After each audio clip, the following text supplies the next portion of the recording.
Hey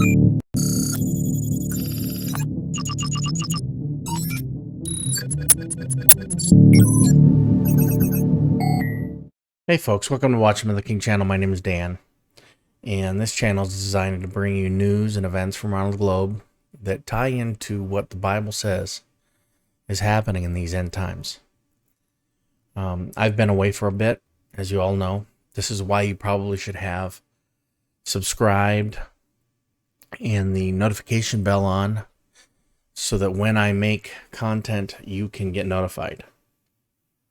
I have been busy, both with work and keeping up on everything. So I figured I better get on now and discuss further. Okay, so my last video was about Psalm 83 and Israel and some of the conjecture around that. Now, as we see this ramping up, and I've been thinking about this more. If this is Psalm 83, okay, which I personally believe it is, I believe we're seeing the beginnings of this, okay? And as I read to you Psalm 83, it says the enemies of God, okay, not necessarily the enemies of Israel. The enemies of God raise their head, and they make a tumult. They start making a lot of noise. Okay, and they conspire against God's treasured ones, or some translations say hidden ones, you know, and people would like to think of that as reference to the rapture somewhere within this. I think it's actually Israel as a nation. God brought them back into the land. That fulfilled what we see in Ezekiel in 36-37, you know, the prophecies about the dry bones and that kind of thing. So we expected that Israel was going to come back as a nation, which they did. But it's also expected that they were going to come back in unbelief, which they did. Most of Israel right now is a secular nation. A very small subset of Israel is actually Jewish, as far as I'd say religious Jews. Okay, they're all Jews as far as the racial component of this is, but the religious aspect of it is not prevalent. They're small sects. They're small little areas of devout Jews to the Torah. So we saw all that happen back in 1948. We've seen them struggle. Okay. This is to be expected. You know, Jesus talked about this stuff, that it would be expected that they're going to face troubles. And why I want to go back to Psalm 83 and talk a little bit about that, and I'm gonna touch on other things because I didn't bring it up.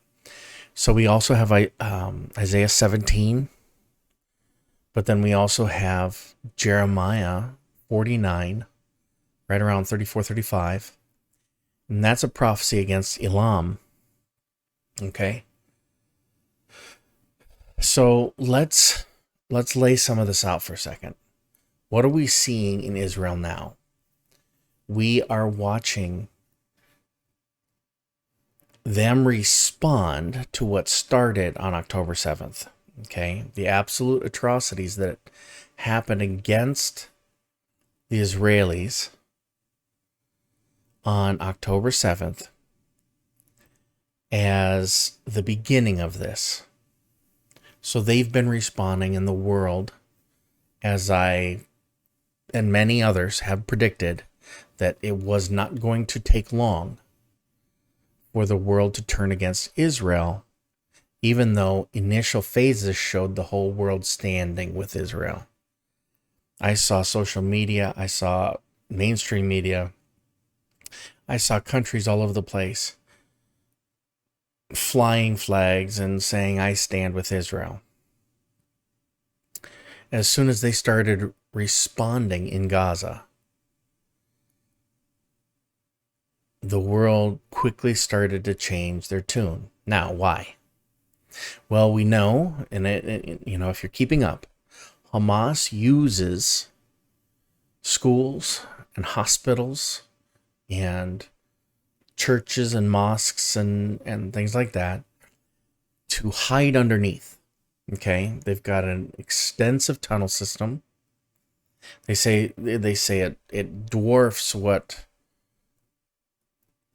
the Viet Cong had back in the Vietnam War. Okay, so the tunnel systems they have are much more elaborate, much longer. They store weapon systems and bunkers to keep Hamas leaders and Islamic Jihad leaders safe. So these things, we're seeing a world response to this that is changing quickly. Now, it's absolutely satanic, and it's very demonic in how we're seeing this become an anti-Semitic situation. Now, the word Semite has to do with a spoken language, okay? So anybody from that area, from, Hebrew speaking or Aramaic speaking, so you've got Jews, you've got Arabs, all that kind of stuff. So anti-Semite is not the proper term. And some pastors are picking up on this, and that's great. But this really is anti-Jew, and it's anti-Zionism. My daughter coined that term to me the other day, and it made much more sense. But we'll stick to the term anti-Semitic because most people understand that means a hatred of the Jews. We're seeing it everywhere, from marches and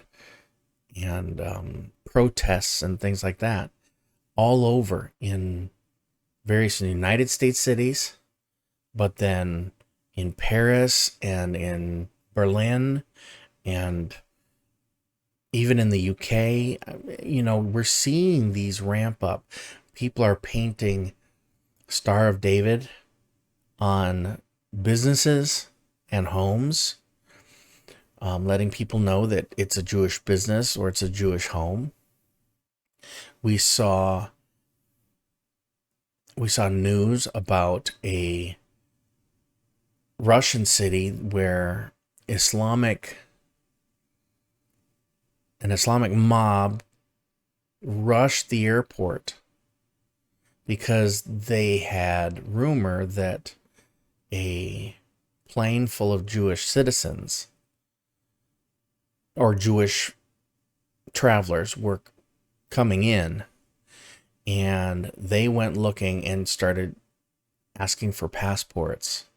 And then in the area, going room to room in hotels, looking to see. Now, that is reminiscent of the Holocaust, of how things began for the Jews in Germany and then spread throughout that area.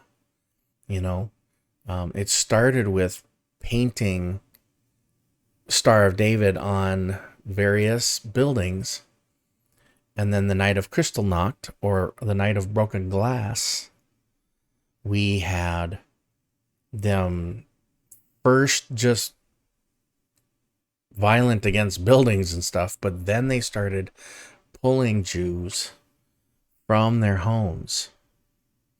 So we're watching this happen. And I want to talk about an interesting aspect to how this is going on. Okay? So let me cover that first, and then we'll cover a little bit more about Psalm 83. I want my listeners and the folks that are watching to think about this and how these phases have hit us. Okay? If this would have happened, this war right now would have happened in 2020, say January of 2020, okay? Most people would have continued about their lives and then looked at it as though, oh, they're at it again. Okay? They would have seen it as like another 2006 or 2014. You know, there's these skirmishes in the Middle East. You know, there's problems over there, all that kind of stuff. But it didn't. It happened now. What's the difference? And this is where I want to walk you through some things, okay? So, and I want to cover 6 different items, okay? First thing, in 2020, what happened? In March of 2020, the whole world decided to lock down. We saw shelter in place, stay safe, all that kind of stuff. Businesses close. But then when we started going back to the grocery stores, masks and social distancing was required. We saw a divisiveness around if people stayed closed, if people masked up. There were strong opinions from different groups of people, but honestly, it really was, are you wearing a mask or not? And what did we see come out of that? The love of many started growing cold. People weren't seeing each other's face anymore. We weren't seeing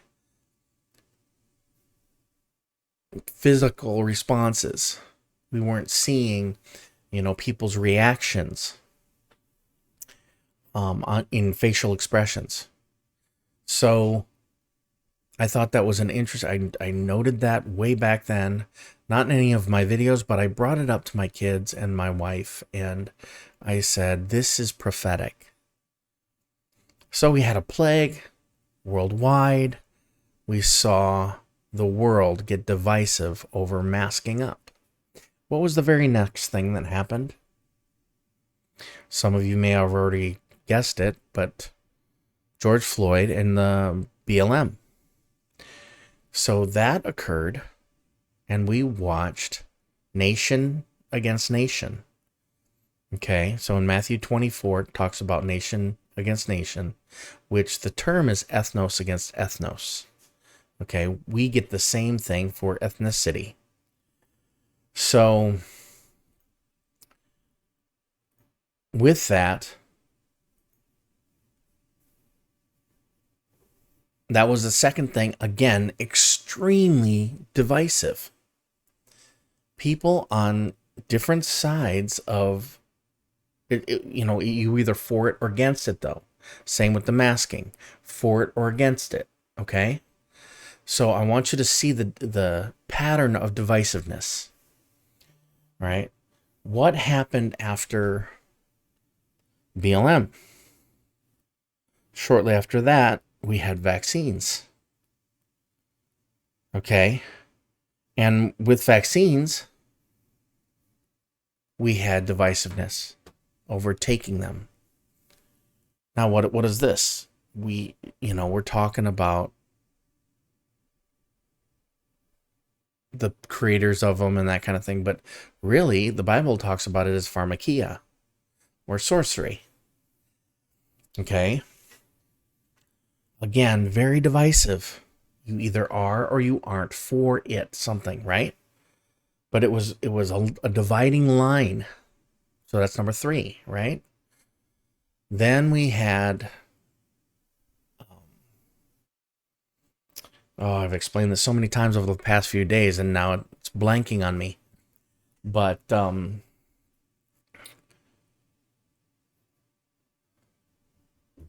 I don't, I want to say Roe versus Wade, but it's not.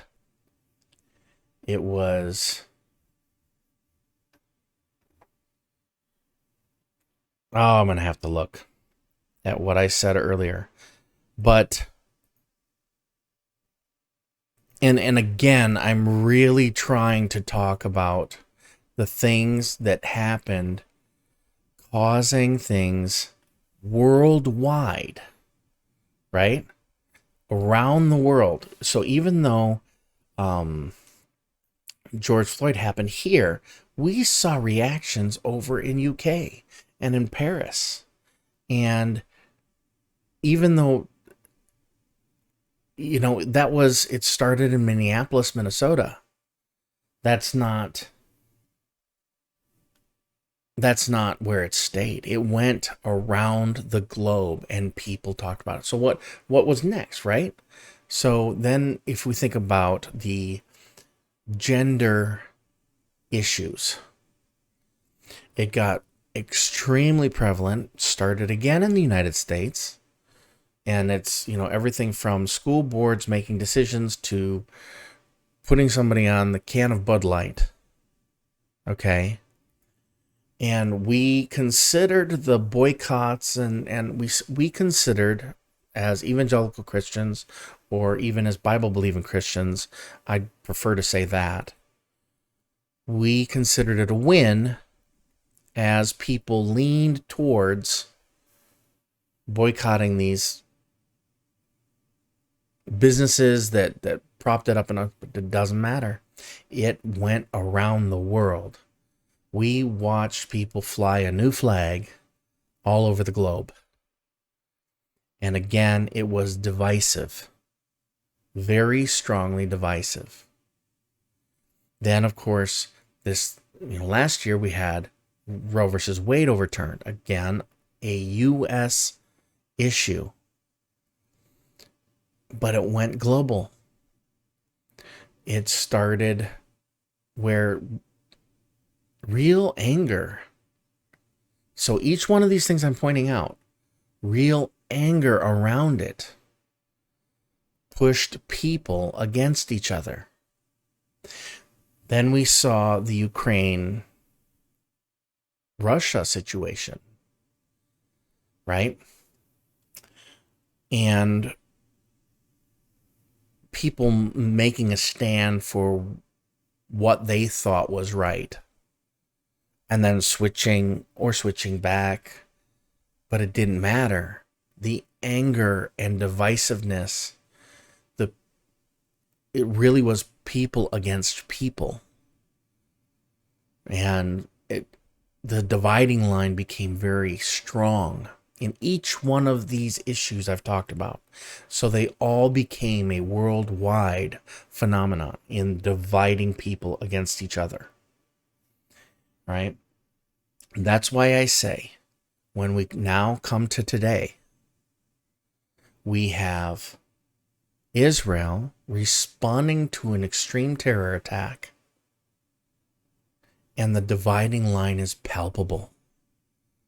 The whole world has decided and continues to decide where they stand. And we watched, in fact, I've been watching the UN make decisions calling for ceasefire, talking about International Criminal Court, various things that where they want to go against Israel.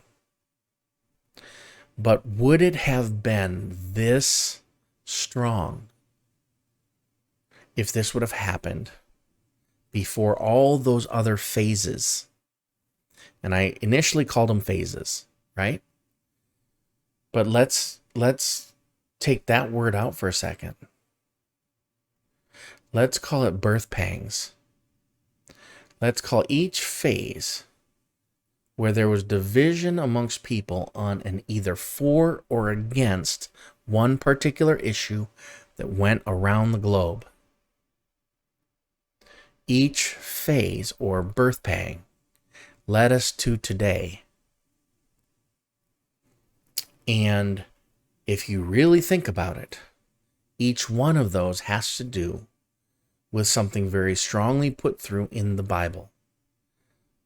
Morality, and if you are with God or against God, if you have a biblical belief. So these dividing lines, these things that are being very strongly weighed out and opinions are extremely strong. Relationships are ending over this. Friendships, family members turning on each other.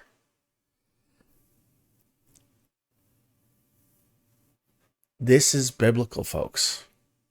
These phases we've been going through, these birth pangs we've been experiencing, all the way up to what I now see, or what I personally believe, okay? Don't take my word for it. There are other, do your own research. Okay, I got to take a sideline for a second. If you're watching a prophecy teacher, heck, if you're watching me, and if I stand on something so strong that is not part of the main thing, right? The main thing is our salvation in Jesus Christ. That I will stand firm on, okay? How you're saved is by belief in Him, faith in Him alone. He paid the full price, okay? That, we can't argue about that kind of stuff. But on some of these prophecy things, prophetic things, these are conjecture. I've said it in past videos. Anybody standing extremely strong on any particular one thing is a fool. Okay? It's foolish to do that. It could be misleading to others. You could be following someone from Israel who says there's no possible way. This is Psalm 83. You could be following somebody from another prophecy channel that says no way this could possibly Psalm 83. That's not even a end times prophecy. You can be following a doctor here or there or somewhat other, PhDs in theology. Or somebody who looks good with a whole bunch of books behind them. And if they stand so strongly on their statement that this has to be that, I would take extreme caution in that. And my problem with that is because everybody had to go back to the drawing board in 1948 when Israel became a nation. There was so much allegory and there was so much, is the church Israel figuratively, those kind of things, that as soon as they became a nation again, everybody went, whoa, wait a second. Hold up. Let's look. Do you realize that when COVID went round the world and it impacted every business, every church, every school, every human on the planet, most of us who'd been studying Bible prophecy suddenly realized how quickly, because we all were wondering how on earth could anyone force someone to take a mark? Now, is the vax the mark? No, not at all. The mark that will come in the future, and it will be in allegiance to the son of perdition, but it is not, the current vax and that whole thing is not. How could, though, the whole world suddenly maybe lose large populations? That really opened our eyes, and we had never thought that a respiratory cold could possibly sweep the globe and affect every man, woman, and child on the planet at the same time. Now we know a lot of it was political and a lot of it was decisions made and that kind of stuff. But still, most of us watching prophecy, and if you're watching me now and you've been on this journey for years, you know what I'm talking about. COVID, that whole thing, 2020, was a wake-up call. And it began this process of separating the wheat from the chaff. Separating the believers from non-believers. Once churches started opening back up, I've heard so many stories about massive turnover in churches where they had parishioners that all just decided to stop coming. They started doing church online or whatever, and they just never returned. While new people, a whole influx of new people. So, again, these things that started nearly 4 years ago, these phases we saw sweep the globe as people decided to draw lines and step on one side or the other of them. And really it had to do with where was your moral compass? Which way are you pointing, and does it line up with what God says? And that's why I think of these things as biblical. So let's get back to Psalm 83 for a second and some conjecture. Do I think this is Psalm 83? Absolutely. I think that we're at the edge of this, and here's why. And here's what I think has to happen. One, it either all stops right now. I mean, it all has to stop before Hamas or the Gaza Strip is dealt with completely. They would have to be able to rebuild and come again, okay, at Israel. Or this will be Psalm 83, and all will join in. We're already seeing that today. Hezbollah has fired dozens of rockets from Lebanon. The Houthis have fired dozens of rockets from Yemen. We see some big threat coming out tomorrow regarding a speech. So, there's a lot of focus. And I believe they're going to join.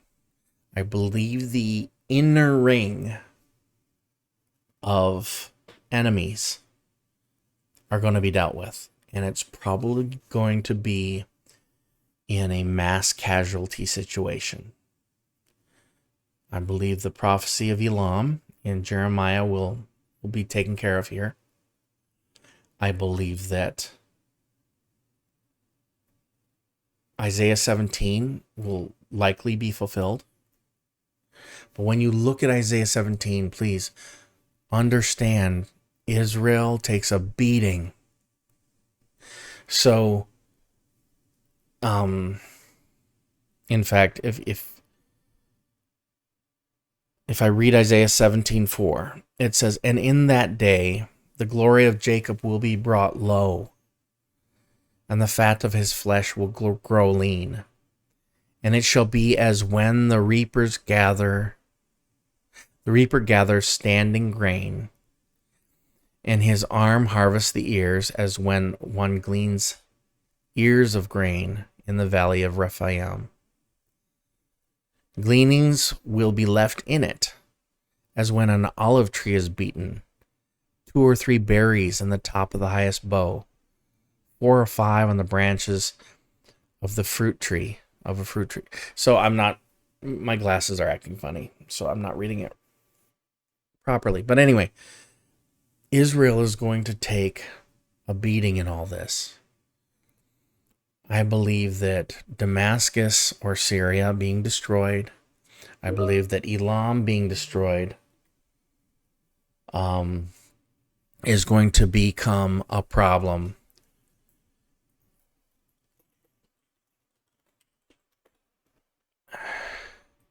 And then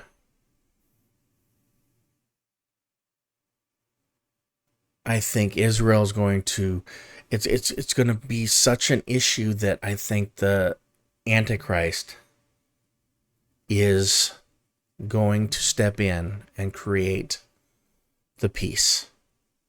Well, if you all know, I believe in a pre-tribulation rapture. I believe that we'll be out of here before the dust settles on this, and the AC has to, 1, step in, declare some kind of peace. The outer ring is dealt with. God shows them that his name is above all names. And then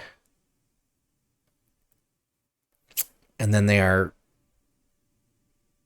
basically at relative peace in preparation for eventually Ezekiel 38 and 39 to happen, which is the outer ring of enemies.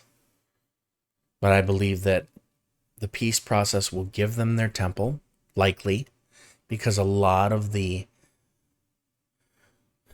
Orthodox Jews in Israel believe that the Messiah will be the one that brings the authority to give the temple.